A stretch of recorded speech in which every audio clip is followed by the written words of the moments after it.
बात करेंगे जो टॉपर्स हैं वो किन टैग वर्ड और कीवर्ड का प्रयोग करके प्रश्नों को सॉल्व कर लेते हैं, आसानी से 120 प्लस स्कोर कर पाते हैं, उन सभी टैग वर्ड और कीवर्ड को शामिल करके आज हम प्रश्नों को सॉल्व करने का तरीका बताएंगे। तो लास्ट तक बने रहेगा सभी लोग, और जितने भी लोगों ने अभी तक चैनल को सब्सक्राइब नहीं किया तो सब्सक्राइब करके एक बार शेयर कर दीजिएगा। सबसे महत्वपूर्ण बात यह है कि पहली बार एग्जाम देने जा रहे सीटेट का जो छात्र हैं उनके लिए आज की वीडियो जो है बहुत ही महत्वपूर्ण है, क्योंकि इस वीडियो में सभी क्लास के निचोड़ यहाँ पे शामिल कर लिए गए हैं।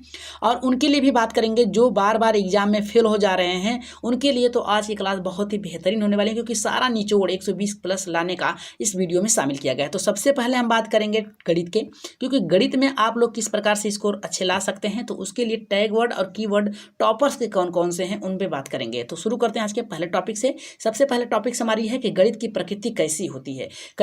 ये सरल होती है, तार्किक होती है, अधिक स्पष्ट होती है, क्रमबद्ध और अन्य विद्यालयी यहाँ पे पाठ्यक्रम की अपेक्षा जो होती है सुदृढ़ होती है। किस प्रकार से होती है चलिए जान लेते हैं। जो अगर प्रश्न में बनता है कि गणित की प्रकृति कैसी होती है, तो आप लोगों को इन सभी में से एक ढूंढना है। इन सभी में से कोई एक मिल जाएगा, या तो सरल मिलेगा, या तो तार्किक मिलेगा, या तो अधिक स्पष्ट मिलेगी, या फिर क्रमबद्ध एवं अन्य विद्यालयी जो पाठ्यक्रम है उसकी अपेक्षा सुदृढ़ होगी। सरल का मतलब होता है 2 + 2 कितना है, बालक को अगर अंकों का ज्ञान है तो कहेगा कि 4 होता है।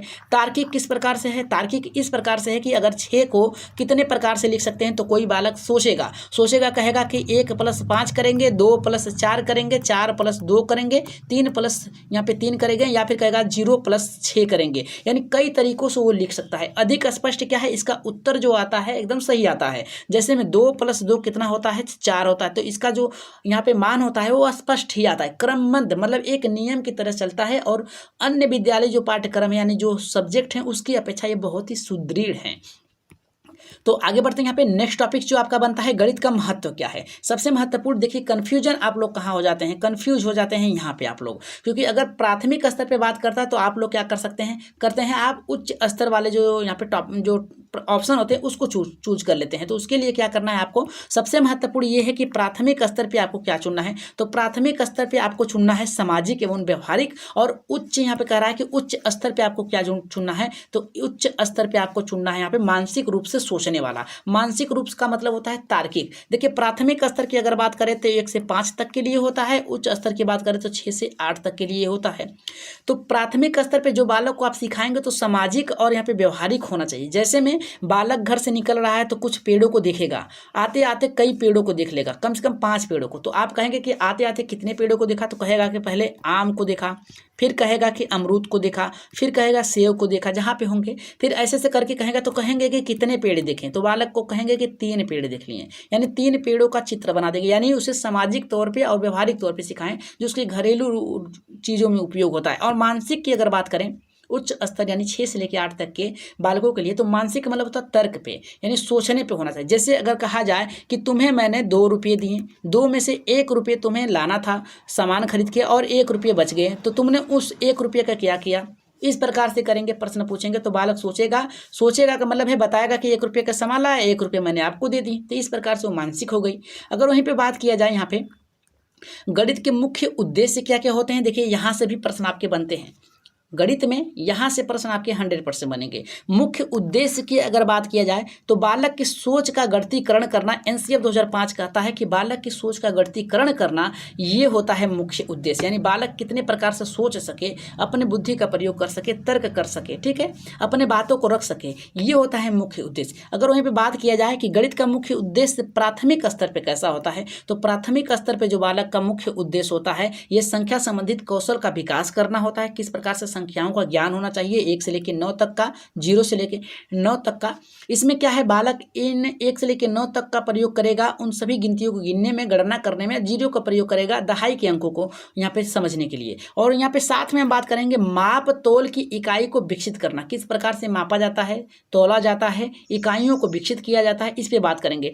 लास्ट में यहाँ पे बात करेंगे गणितीय संक्रियाओं का विकास, यानी किस प्रकार से गणित का प्रयोग करके आप अच्छे स्कोर ला सकते हैं। मूर्त से अमूर्त की अवधारणा, जैसे जैसे कोई वस्तु दिखाकर उस पे प्रश्न पूछेंगे, फिर वस्तु न हो उस पे बात करेंगे। मूर्त का मतलब होता है यहाँ पे वस्तु जो हो, और अमूर्त का यहाँ पे मतलब होता है जो तार्किक सोच पर अवधारणा हो। ऐसे चीज़ों को आपको यहाँ पे व्याख्या के रूप में प्रस्तुत करना होगा। वहीं पे अगर हम बात करें प्राथमिक स्तर पे जो उद्देश्य होता है कैसा होना चाहिए, तो ये जो होता है गणना संबंधित कौशल का विकास होना चाहिए। जैसे में अगर हम उससे बोल दें कि 4+4+4 कितना होगा, तो बालक तुरंत सोचेगा। और ये क्योंकि ये 6 से लेकर 8 तक का बालक है, तो इसमें तार्किक सोच विकसित करने के लिए हम पूछेंगे मौखिक प्रश्न, तो वो बताएगा कि आपका 12 होगा। वहीं पे अगर आपको टॉपिक्स बनता है कि परिकल्पना संबंधित कौशल अगर मिल जाए आपको मुख्य उद्देश्य के अंतर्गत, तो ये आपका सही होगा। और अमूर्त से मूर्त की ओर, यानी पहले तर्क पे विचार करके फिर वस्तुओं को दिखाया जाए। विश्लेषण की योग्यता, यानी बांटने की यहाँ पे अवधारणा होनी चाहिए। जैसे में हम कर सकते हैं कि यहाँ पे 425 जो है इसे किस प्रकार से लिख सकते हो, तो वो क्या करेगा, यहाँ पे उसका एलसीएम निकालेगा, ठीक है। तब वो क्या करेगा, बांटेगा। यानी किस विश्लेषण का मतलब होता है, समझ लीजिए, बांटना। तो ये आपके प्राथमिक और उच्च के लिए हो जाएंगे। अगर हम बात करेंगे यहाँ पे गणित में चिंतन के प्रकार कितने प्रकार से होते हैं, तो अभिसारी चिंतन होते हैं और एक होते हैं अपसारी। ये प्राथमिक स्तर 1 से लेकर 5 तक के लिए होते हैं, ये 6 से लेकर 8 तक के होंगे। लेकिन आपको क्या करना है, इन दोनों को यहाँ पे सभी कक्षाओं में अप्लाई करना है, 1 से लेकर 8 तक के, ठीक। तो यहाँ पे अभिसारी चिंतन का मतलब क्या होता है, सामाजिक एवं व्यवहारिक। और यहाँ पे अपसारी चिंतन का मतलब होता है आपका मानसिक रूप से सोचने वाला। जैसे में हम बात करेंगे, अभिसारी का मतलब होता है बंद अंत वाले प्रश्न, और अपसारी का मतलब होता है खुले अंत वाले प्रश्न। सामाजिक का मतलब होता है यहाँ पे आप कितने प्रकार से उत्तर दे रहे हैं। मानसिक तरीका का ये है कि आप कितने प्रकार से सोच कर उत्तर दे रहे हैं, ठीक। अगर हम बात करेंगे यहाँ पे गणित की भाषा कैसी होती है, ये टॉपिक्स आपको जानना बहुत ही बेहतरीन है, क्योंकि यहाँ से आपके प्रश्न बन सकते हैं और टॉपर्स यहीं से आपके जो बनते हैं यहीं से बनते हैं। तो लास्ट तक बने रहिएगा क्लास में। देखिए यहाँ पे पूछा है कि गणित स्वतः ही एक भाषा है जो भिन्न चिन्ह और नियमों से होकर गुजरता है। मतलब कह रहा है गणित की जो भाषा है वह स्वतः ही एक भाषा है, गणित की कोई भाषा नहीं है, गणित स्वतः ही एक भाषा है। यहाँ पे देखिए दिया है, स्वतः ही एक भाषा है। एक भाषा है जो विभिन्न चिन्हों, यानी 1 से लेके 9 तक, 0 से और यहाँ पे कुछ करड़ी हो गए, यानी जो इसके चिन्ह है उसके नियमों से होकर गुजरता है, ठीक। नेक्स्ट आपका आता है गणित की कोई भाषा नहीं होती है। सबसे महत्वपूर्ण बात यह है कि गणित की कोई भाषा नहीं होती है, गणित स्वतः ही एक भाषा है। नेक्स्ट कह रहा है हमारे यहाँ पे गणित में ज्ञानार्जन के लिए किसी दूसरे विषय की आवश्यकता नहीं होती है, गणित स्वतः ही ज्ञानार्जन का एक पक्ष है। नेक्स्ट आपका ये है कि गणित को बौद्धिक विकास के लिए होना चाहिए, तार्किक बुद्धि के लिए होनी चाहिए। नेक्स्ट आता है गणित भाषा के अंग कितने हैं। गणित भाषा के अंग कितने हैं, सबसे पहले आता है आपका पद, पहला हो गया, प्रत्यय आपका दूसरा हो गया, सिद्धांत आपके तीसरे हो गए, सूत्र आपके चौथे होंगे, और यहाँ पे चिन्ह जो हो गया आपका 5वां हो गया। तो ये 1, 2, 3, 4 और 5 ये क्या है, आपके गणित के अंग है। पद, प्रत्यय, सिद्धांत, सूत्र और चिन्ह, यहाँ से आपके 1 नंबर हर वर्ष मिलते हैं। तो इसे आप लोग याद कर लीजिएगा या फिर स्क्रीनशॉट ले लीजिएगा। जो क्रम है इसी प्रकार से रहेगा, पद, प्रत्यय, सिद्धांत, सूत्र और चिन्ह। यहाँ पे देखिए प, स, च, ये होता है आपका भाषा के अंग। इसको याद कर लीजिएगा, आप अपने तरीके से याद कर लीजिएगा। वहीं पे अगर बात करें यहाँ पे पे मेला आपका आ जाएगा पमेला लीबैक स्क्वायर्स, ठीक है। यानी यहाँ पे जो इसके क्रम है ये किस प्रकार से हैं। तो सबसे महत्वपूर्ण बात ये है कि अल्पस आपको जानना बहुत ही जरूरी है। इसमें एक्सपीरियंस, लैंग्वेज, पिक्चर, सिंबल, ये आपको जानना बहुत जरूरी है, क्योंकि ये 4 जो हैं आपके एक प्रश्न बनाते हैं। यहाँ से आपका जो है पमेला से आपका बनेगा अल्पस से आपका एक्सपीरियंस, यानी ठोस वस्तुओं के साथ अनुभव करना, जैसे कोई वस्तु दिखाकर उस पर विचार कराना, ये अनुभव हो जाएगा। लैंग्वेज, ठोस वस्तुओं का प्रयोग करते समय बच्चों के बातचीत पर ध्यान दें, यानी क्या है लैंग्वेज, यानी भाषा उनकी क्या है, उनकी बोलचाल कैसी, उस पर भी आप बात करें। पिक्चर का मतलब है चित्रों को दिखाकर गणितीय अवधारणाओं को स्पष्ट करना। सिंबल यानी सेंस जो है आपका शिक्षक बच्चों को चिन्ह का बोध कराए, कौन सा चिन्ह कैसा है। जैसे में यहाँ पे आप लिख सकते हैं 1 हो गया, 2 हो गया, 9 हो गया, 12 हो गया, इन सभी का बोध कराना आपको बहुत ही आवश्यक है, तभी वो गणित को समझ सकेंगे। तो आगे बढ़ने से पहले बता दें कि जितने भी लोगों ने अभी तक चैनल को सब्सक्राइब नहीं किया तो सब्सक्राइब कर लीजिएगा, क्योंकि आज का प्रयोग जो है यहाँ पे टैग वर्ड कीवर्ड का प्रयोग करके प्रश्नों को सॉल्व करेंगे। तो चलिए उन्हीं का प्रयोग करके आप लोग क्या करिए, प्रश्नों को सॉल्व करिएगा। और पहला प्रश्न आप लोगों के लिए ही है। तो यहाँ पे कह रहा है गणित की भाषा एवं प्रकृति अन्य विषयों की अपेक्षा कैसी होती है। तो पहला यहाँ पे कह रहा है कि अधिक कमजोर होती है, अधिक लचीली होती है, अधिक सुदृढ़ होती है, इनमें से कोई नहीं। तो इसका आंसर आप लोग कहाँ देंगे, कमेंट बॉक्स में देंगे। पहले प्रश्न का उत्तर जो है आप लोग कहाँ देंगे, कमेंट बॉक्स में देंगे और बताएंगे कि पहला उत्तर क्या होगा पहले का। चलिए आगे बढ़ते हैं यहाँ पे दूसरे प्रश्न पे।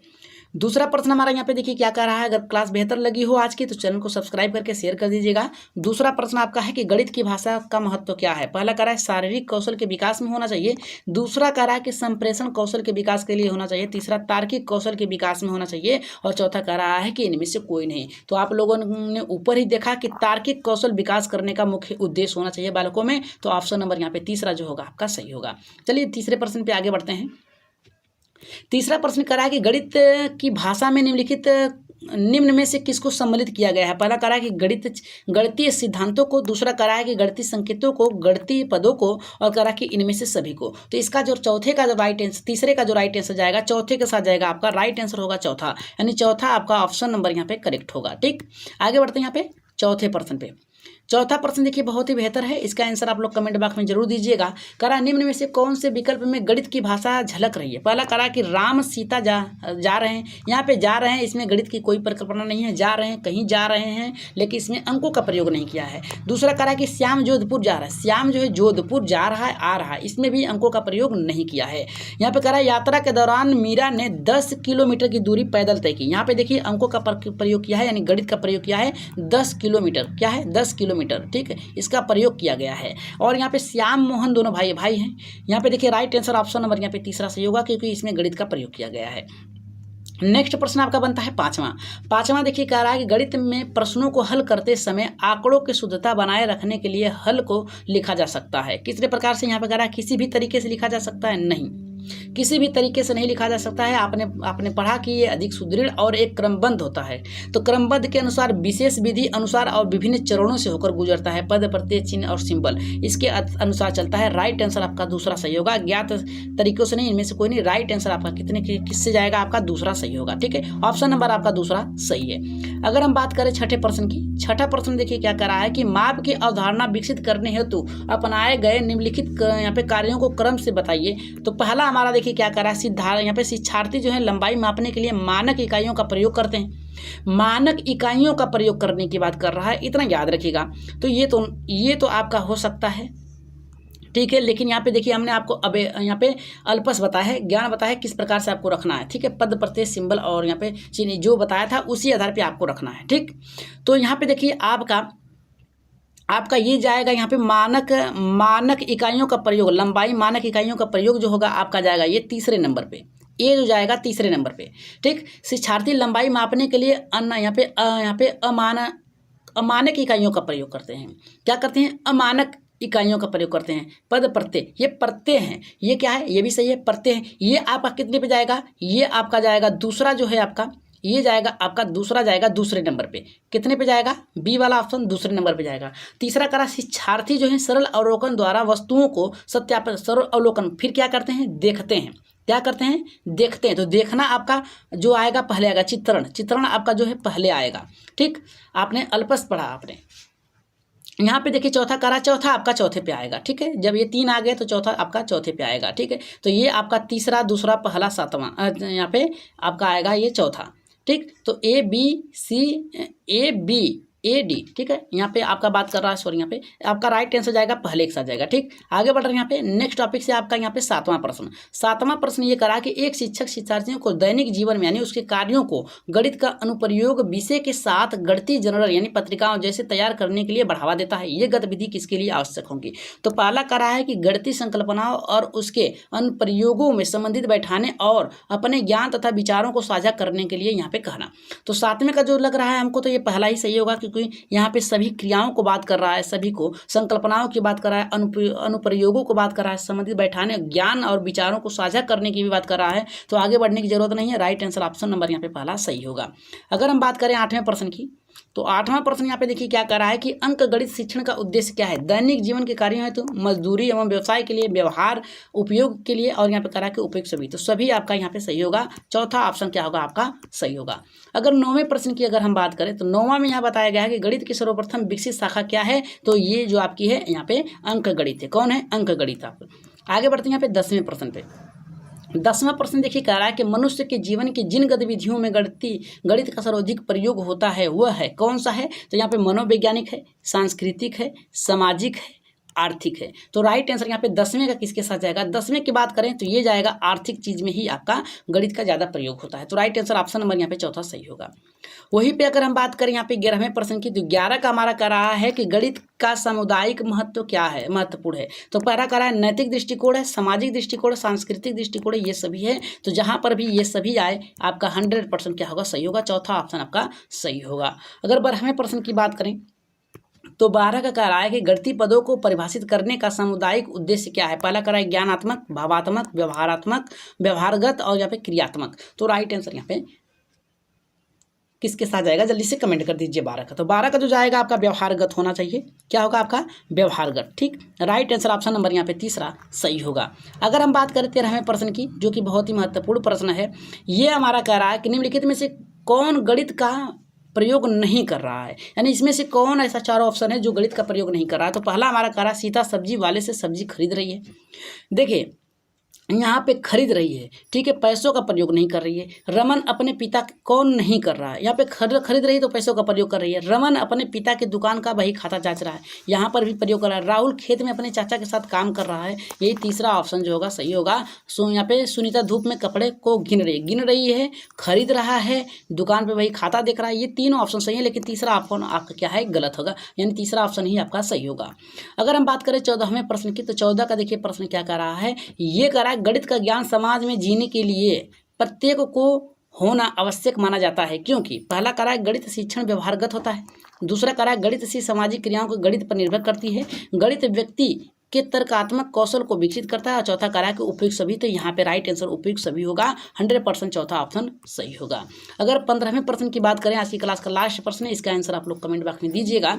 गणित के समाज में आवश्यकता होती है, कैसी होती है? लेन देन के लिए होनी चाहिए, व्यवहार और उपयोग में होनी चाहिए। 1 और 2 दोनों सही है, चौथा सही है। तो राइट आंसर आप लोग कहाँ बताएंगे? कमेंट बॉक्स में बताएंगे। कहाँ बताएंगे? कमेंट बॉक्स में बताइएगा कि आज की क्लास कैसी लगी। अगर क्लास आज की बेहतर लगी हो तो एक बार लाइक शेयर सब्सक्राइब जरूर करिएगा, और जाते जाते एक बार सब्सक्राइब करके शेयर कर दीजिएगा उन लोगों के लिए जिनका भी सीटेड नहीं निकल पा रहा है, या फिर जिनका भी पहली बार एग्जाम है, उनके लिए आज की क्लास बहुत ही खास है। जाते जाते लाइक शेयर सब्सक्राइब करिएगा और क्लास